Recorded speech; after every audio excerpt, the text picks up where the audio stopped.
The topic we are going to discuss is very important and full of opportunities.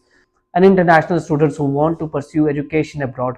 आप में से कोई तालीम हासिल करना चाहता है और एक अच्छी अपॉर्चुनिटी के साथ मूव करना चाहता है यूरोप में, सो दिस कंट्री है एजुकेशनल काउंसलर इसको जो है वो स्टडी डेस्टिनेशन को प्रमोट कर रहे हैं.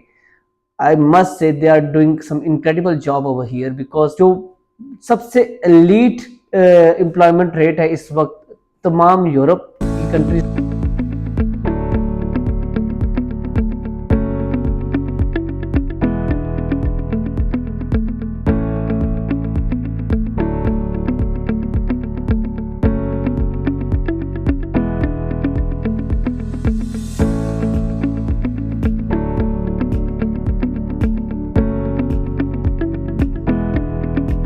Bismillahirrahmanirrahim. Assalamu alaikum. Farooquddin from Disco. And today the topic we are going to discuss is very important and full of opportunities for all the Pakistani students and international students who want to pursue education abroad. आज जिस country के बारे में हम जिक्र करने जा रहे हैं, that country is actually one of the best destinations in Europe. अगर आप कोई भी आप में से कोई तालीम हासिल करना चाहता है और एक अच्छी अपॉर्चुनिटी के साथ मूव करना चाहता है यूरोप में, so this country has the full of opportunities for you. We have heard a lot about the Germany, France, Italy और बहुत सी पॉपुलर डेस्टिनेशंस के बारे में हमने सुना और उस पर जो है बहुत सारे एजुकेशनल काउंसलर्स जो है प्रमोट भी करते हैं. But now one study destination is becoming popular और इस स्टडी डेस्टिनेशन की जो कुछ मेन चीजें हैं मैं वो बताता चलूं कि जो हमारे एजुकेशनल काउंसलर इसको जो है वो स्टडी डेस्टिनेशन को प्रमोट कर रहे हैं.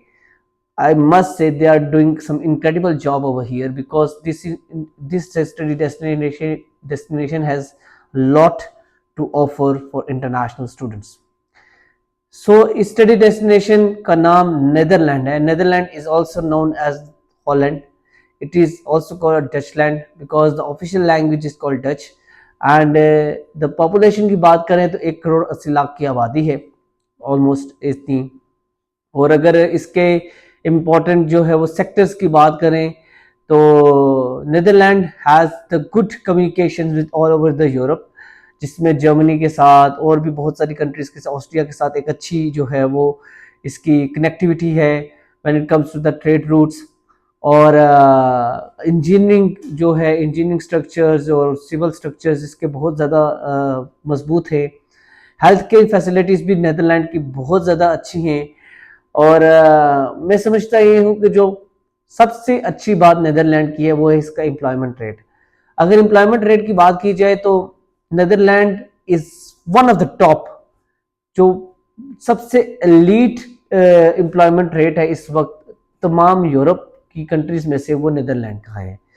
अराउंड 82% हैज़ बीन रिकॉर्डेड कि तकरीबन 2025 में 82% जो है वो नीदरलैंड का एम्प्लॉयमेंट रेट था. इसलिए वी कैन से कि वी कैन एक्सपेक्ट कि many jobs would be there if any students want to pursue bachelor और masters in Netherland. If we talk about के नीदरलैंड को आपको क्यों चूज करना चाहिए as an international student, so there are good reasons about it. सबसे पहली रीजन, नीदरलैंड की although official language Dutch है बट स्टिल नीदरलैंड की एक बहुत ज़्यादा आबादी जो है वो इंग्लिश बोलती और समझती है. नीदरलैंड में कंपैरेटिवली अगर देखा जाए बाकी शेंजन कंट्रीज के, जर्मनी या फ्रांस या इटली या और जितनी स्कैंडिनेवियन स्टेट्स हैं और शेंजन स्टेट्स हैं, अगर इनको देखा जाए तो नीदरलैंड में सबसे ज़्यादा इंग्लिश टॉट प्रोग्राम्स हैं फॉर द बैचलर्स और मास्टर्स प्रोग्राम. नीदरलैंड आपको जो है वो पार्ट टाइम वर्क की अपॉर्चुनिटी देता है बट यूरोपियन कंट्रीज के मुकाबले में, बाकी यूरोपियन कंट्रीज के मुकाबले में ये थोड़ी सी कम देता है, 16 hours a week. But still तो ये जो है एक अच्छी अमाउंट आप यहाँ पर अर्न कर सकते हैं. नीदरलैंड में जो मिनिमम वेज एक जो है वो स्टूडेंट जाकर अर्न कर सकता है, डेट इज 14 to 15 यूरोस जो है वो पर आवर जो है वो अर्न कर सकता है नीदरलैंड में. और इस वेज के साथ वो एक अच्छी इनकम जनरेट कर सकता है और ख़ुद को सस्टेन कर सकता है.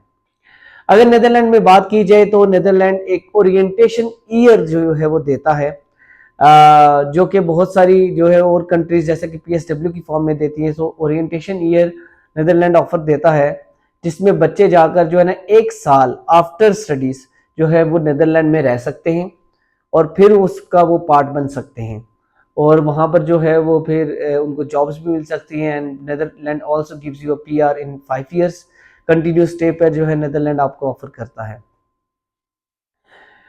इन तमाम खूबियों की वजह से नीदरलैंड एक अच्छी स्टडी डेस्टिनेशन है। लेकिन एक चीज जो एज अ पाकिस्तानी स्टूडेंट हम सबको सोचनी चाहिए when we apply for any study destination, like for example there are many many study destination, Germany, Italy, Denmark, Finland, बहुत सारी अपॉर्चुनिटीज हैं।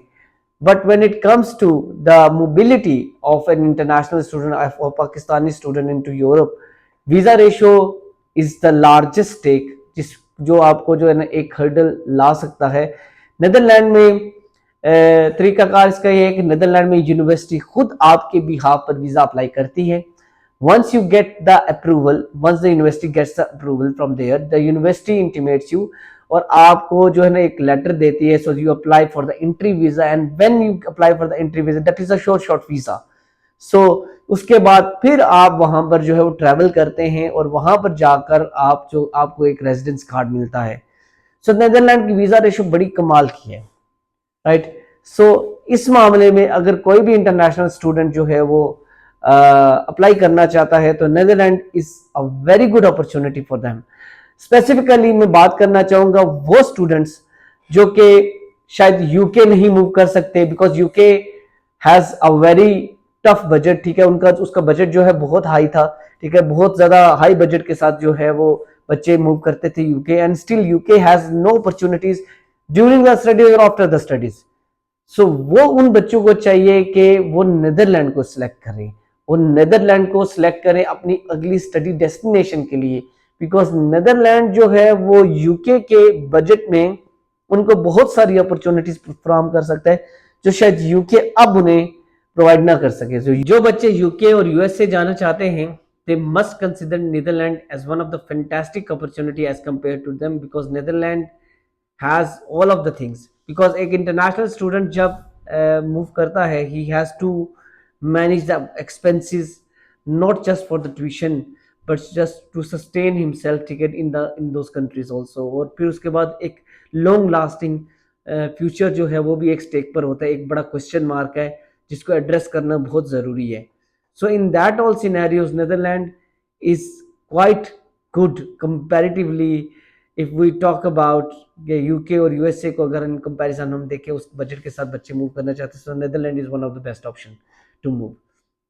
अगर हम इसमें चूज करें कि नीदरलैंड क्यों एक अच्छी स्टडी डेस्टिनेशन नहीं है, तो इसकी कुछ वजूहात हैं। इसका सबसे बड़ी वजह यह है Netherland can be very expensive, because जहाँ पर बाकी यूरोपियन कंट्रीज जो है वो एक अच्छी आपको जो है वो कम लिविंग एक्सपेंसेस के साथ जो है कम ट्यूशन फीस के साथ एक्सेप्ट करते हैं, Netherland does not go for like that. तो नीदरलैंड में जो है वो एक्सपेंसेस जो है वो क्वाइट हाई हैं, जिसकी वजह से ट्यूशन फीस आई हैं। तो इसमें वो बच्चे खुद को कंसिडर करें कि जो एक अच्छे बैकग्राउंड के साथ, एक फाइनेंशियल बैकग्राउंड के साथ जाना चाहते हैं, बाहर जाकर पढ़ना चाहते हैं, सो नीदरलैंड उनके लिए एक बड़ी अच्छी ऑप्शन है। बट वो बच्चे जिनका फाइनेंशियल बैकग्राउंड या बजट जो है वो इतना हाई नहीं है, so they must not consider Netherlands, and they should consider while selecting Netherlands as study destination for them। अच्छा, Netherlands also accepts very high percentage in your previous qualifications। so अगर आपकी percentage 60 to 70% है, then you must consider Netherlands as your study destination, because Netherlands को एक अच्छा quality वाला बच्चा ही चाहिए, और उसी पर जो है वो आगे जाकर जो है वो वीज़ा प्रोस्पेक्ट्स भी बहुत अच्छे होते हैं और यूनिवर्सिटीज उन्हीं को लेती हैं, बिकॉज यहाँ पर university has to apply the visa on your behalf. So इसमें university go for the screening and go for the selective admissions for only for those candidates जिनकी परसेंटेज प्रीवियस क्वालिफिकेशन में अच्छी है। अच्छा, नीदरलैंड जो है वो जैसा कि मैंने बताया कि उसमें वर्किंग आवर्स जो है वो 16 है। बाकी यूरोपियन कंट्रीज में जो है वो 20 है। कुछ यूरोपियन कंट्रीज में शायद जो है वो 24/7 भी वर्क अलाउड है विद नो वर्क रिस्ट्रिक्शंस। तो नीदरलैंड में ऐसा नहीं है। नीदरलैंड जो है यहाँ पर थोड़े से मार खा जाता है कि उसमें आप जो है वो ये एक्सपेक्ट करते हैं कि इतने ज़्यादा वर्किंग आवर्स अलाउड नहीं है। अच्छा, नीदरलैंड को जो है वो अगर किसी और वजह से नीदरलैंड को चूज नहीं करना चाहिए, सो इसमें मैं जस्ट ये कहना चाहूंगा कि there is no other reason, ठीक है, कोई ऐसी और रीजन है ही नहीं जिसकी बेस पर नीदरलैंड को जो है वो आप ये कहें कि Netherland is not a relatively good destination as compared to other study destination। अगर हम बात करें कि नीदरलैंड जो है वो क्या लिविंग एक्सपेंसेस के लिहाज से इंटरनेशनल स्टूडेंट्स के लिए कैसा है, सो अगर हम इसके बारे में बात करें, देखिए नीदरलैंड में जो वेज रेट है दैट इज़ क्वाइट हाई। तकरीबन 15 यूरोस पर आवर जो है वो ये बहुत बड़ा वेज रेट है। इसमें यू कैन एक्सपेक्ट के एक बच्चा जो है वो तकरीबन 1500-1200 यूरोस तक जो है वो बना सकता है। और नीदरलैंड में जो है वो आपका जो लिविंग एक्सपेंसेस है मिनिमम 800 यूरोस से 1000 यूरोस तक लाई करता है। सो अगर आप इस तरह इसको कहें तो तकरीबन कोई 400 यूरोस तक जो है वो नीदरलैंड में एक बच्चा बना सकता है। तो क्वेश्चन ऑफ कंसर्न ये है कि क्या ये अमाउंट बहुत है टू सस्टेन हिज एजुकेशन और to fund his tuition fee और fund his following years in Netherland, because Netherland में आप एक साल की फीस पूरी देकर जाते हो, तो क्या बाकी ईयर्स के लिए जो है वो इतनी फीस फंड करने के लिए बहुत है, और क्या इतनी फीस से जो है वो गुजारा चल जाता है?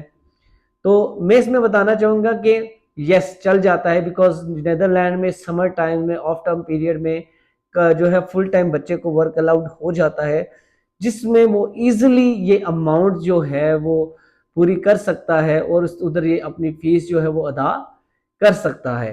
बिकॉज अगर वो फुल टाइम काम करना शुरू हो जाएगा, he would be probably making somewhere between जो है वो 2000 2500 यूरो तक जो है बना रहा होगा। सो 2500 euro is quite a good amount. अगर आप जो है वो 2 महीने भी लगाएं तो दैट अकाउंट्स फॉर अराउंड कोई 5000 यूरो।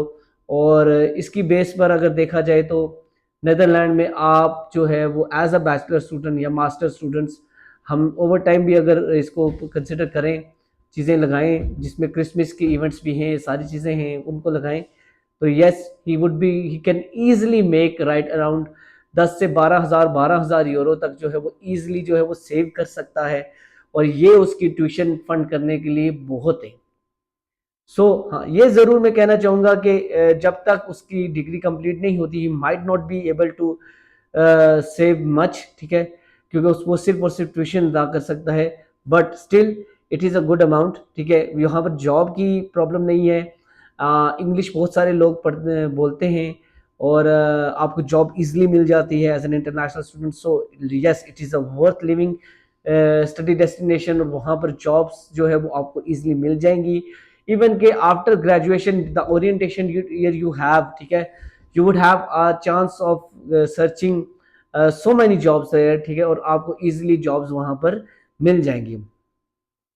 तो क्वेश्चन ऑफ कंसर्न ये है कि क्या नीदरलैंड जो है किन प्रोफेशन के लिए बहुत ज़्यादा अच्छी जो है वो स्टडी डेस्टिनेशन है, कौन से ऑक्यूपेशन इन डिमांड है नीदरलैंड में, किन प्रोफेशंस को के लिए जो है ना स्टूडेंट्स को परस्यू करना चाहिए नीदरलैंड जिसमें वो जाना चाहते हो। तो मैं सबसे पहले यहाँ पर बात करूँगा वो बच्चे जो यहाँ पर नर्सिंग की क्वालिफिकेशन के साथ हैं, या डॉक्टर हैं, या फिजियोथेरेपिस्ट हैं।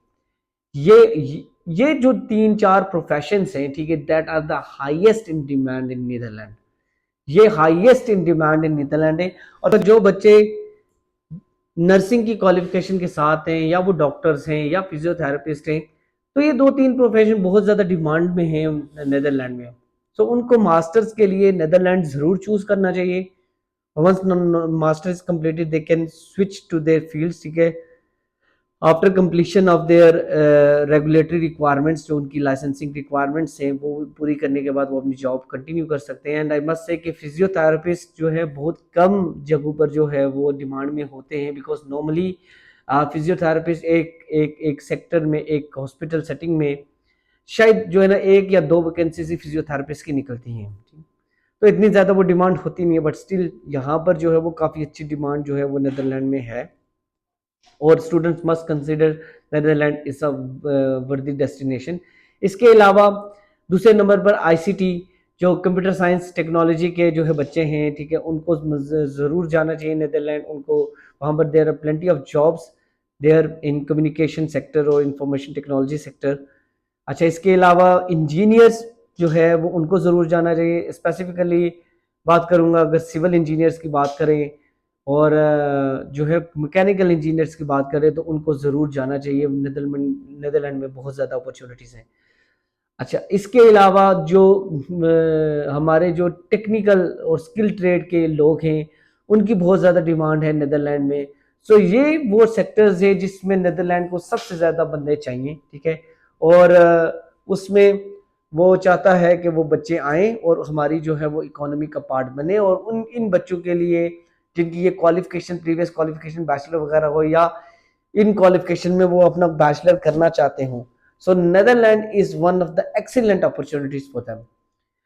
अगर आप भी जो है वो नीदरलैंड के बारे में मजीद जानना चाहते हैं और कैसे अप्लाई करना है और क्या जो है वो डॉक्यूमेंट्स रिक्वायर्ड हैं, और अगर आप नीदरलैंड के बारे में जानना चाहते हैं और नीदरलैंड अप्लाई करना चाहते हैं, तो I am also adding a link in description, ठीक है, where you can go and fill out your information, और आप फ्री में अप्लाई कर सकते हैं to the Netherland university, and your all the process will be handle free of cost, no consultation charges, nothing.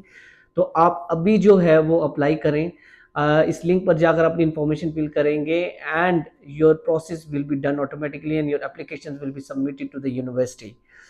इसी के साथ मुझे इजाज़त दें, मिलते हैं एक नई स्टडी डेस्टिनेशन के साथ, नई वीडियो में और नई अपॉर्चुनिटीज़ के साथ।